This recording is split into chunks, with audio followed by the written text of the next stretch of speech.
Après avoir entendu l'exposé de l'intéressé, suivi de l'intervention des membres du jury ici présents, à délibérer et attribuer ce qui suit. Sur la forme, 4 sur 5. Sur la présentation, 5 sur 5. Sur le fond, 9 sur 10, soit un total de 18 sur 20. Oui, 18 sur 20. Cette note honorable est le fruit d'un travail de dur labeur consenti pendant 2 ans d'études. Il a donc fallu jouer au triptyque travail, recherche et détermination pour en arriver là. Murphy Myekutima s'est finalement plié en 4 pour se faire enregistrer dans les annales de l'École nationale d'administration et de la magistrature, ENAM en abrégé. Ce travail qui a porté sur le juge et la cybercriminalité au Congo est d'actualité au regard des incidents d'envergure enregistrés ici et là dans le pays, notamment l'arnaque, l'usurpation d'identité et l'escroquerie d'argent en ligne. Face à la montée de la cybercriminalité, le juge se trouve souvent confronté à plusieurs difficultés dans l'exercice de sa profession.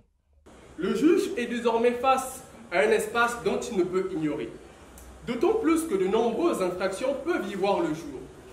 Cet espace particulier n'est autre que le cyberespace. Mais qu'est-ce que le cyberespace?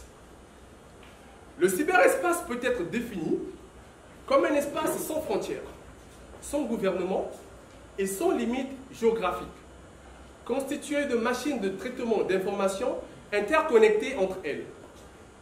Compte tenu des enjeux et défis de cette problématique, l'impétrant a élucidé quelques pistes de solutions.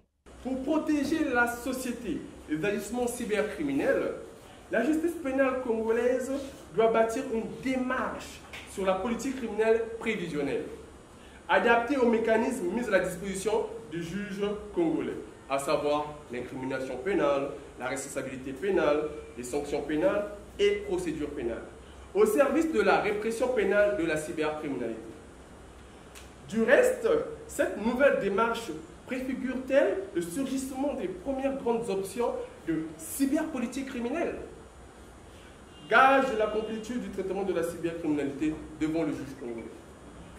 Tant si bien si la prospective n'a pas la prétention de prédire l'avenir, il est tout aussi évident que ce mémoire ne peut avoir la prétention d'avoir tout évoqué. Le président du jury ainsi que le directeur de mémoire n'ont pas caché leur impression et surtout apprécié la densité du mémoire. C'est une thématique très difficile que l'impétrant a abordé, le juge et la cybercriminalité, avec beaucoup d'informations, beaucoup de contenu. Donc on sent qu'il y a eu une recherche pendant 2 ans et aussi ce mémoire permet aujourd'hui de mieux comprendre le développement de l'environnement numérique avec ces problématiques, particulièrement la problématique de la cybercriminalité. Lorsque l'on voit la densité du travail, la qualité du travail et surtout la richesse des informations qui y sont, au-delà même des propositions qui sont faites, alors je dois dire que je suis, en tant que DEM, très satisfait. Et bien évidemment, la cybercriminalité n'aura plus de secret pour lui, certainement dans quelques années.